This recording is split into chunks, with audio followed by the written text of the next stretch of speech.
সমস্ত বাড়ি আজকে অবসর, তোমার সঙ্গে তো অন্যরকম সম্পর্ক। 10,000 রান প্রথম শ্রেণীর ক্রিকেটে, কি বলবে? একটু নামাও না ঘুমটা। আস্তে, আরে দেখতে পাচ্ছি remarkable achievement. Today he's retired. It's been a great career. What he's achieved and my wishes to him. আর আজকে ইংল্যান্ড জিতেছে 2-1 ইন্ডিয়া এই গেল সিরিজটা। যশস্বী জয়সওয়াল ডাবল 100 করেছে, কি বলবে তুমি? He's a fantastic player. He's a player for future. He's a player for all format. It's very hard to beat India in India. অনেক প্লেয়ার নেই, ইঞ্জুরি কনসার্নস আছে, but still India 2-1 5 test series, এখন 2 test বাকি আছে। Very happy.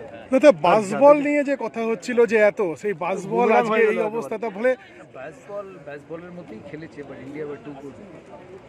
আর জাদেজার performance, bat ball দুটো এখান থেকে সিরিজে কি ইংল্যান্ড কামব্যাক করতে পারে বলছে তো। ইন্ডিয়াকে হারানো হয়েছে।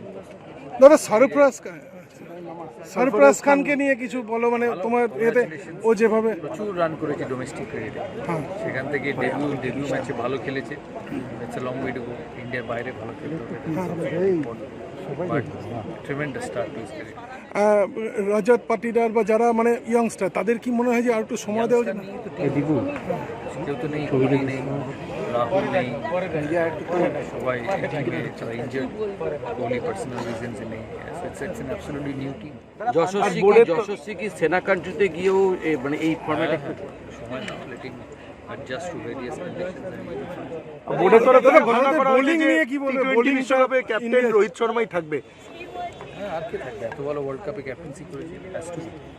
মনোজকেই বলবো যে মনোজ, তোমার এই এতদিনের career, you must be extremely proud of it, extremely proud of it. আমার এখনো মনে আছে তোমার সাথে আমি 2011 রঞ্জি ট্রফি ফাইনালে একসাথে ব্যাট করি বম্বেতে। 2006-07 রঞ্জি ট্রফি ফাইনাল বম্বেতে ব্যাট করি।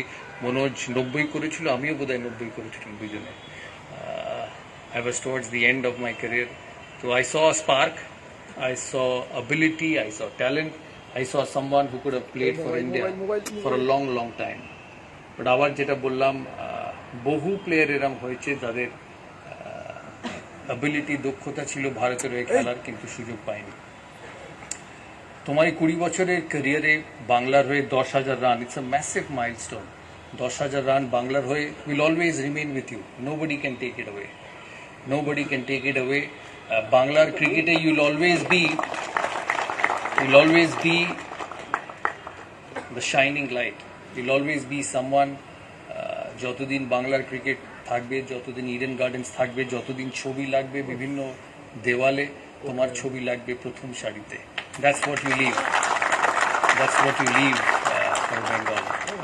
তোমার খেলোয়াড় জীবন শেষ, you're a young man, you're not even 40. I was a young man when I finished. তোমার বাকি জীবন অনেক পড়ে থাকবে, অনেক কিছু করার থাকবে। But I can tell you with experience, with hindsight, that nothing will be more precious than this. তুমি এখন মন্ত্রী, প্রতিমন্ত্রী, but for you in your life, the first thing will be the cricket ground and the cricket pitch. তোমার বাকি জীবন ভালো কাটুক, তোমার পরিবার আছে তোমার সাথে, you got lovely kids, অনেক কিছু করার সুযোগ থাকবে। আমি মনে করি খেলোয়াড় জীবন শেষ হলেও খেলার সঙ্গে যুক্ত থাকার সুযোগ শেষ হয় না।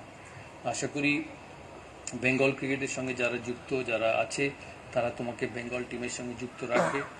লক্ষ্মী যেমন আছে, Laxmi is also one of the fantastic servants of Bengal cricket, তোমাকে যুক্ত রাখবে বেঙ্গল টিমের সাথে, and you can pass on your experience, your ability to the next generation. It happens to everyone. আজকের দিন হয়তো it's a sad day for you, it's a very emotional day for you, but you must remember it will happen to everyone. It has happened to the best, it has happened to the worst, it will happen in the future also.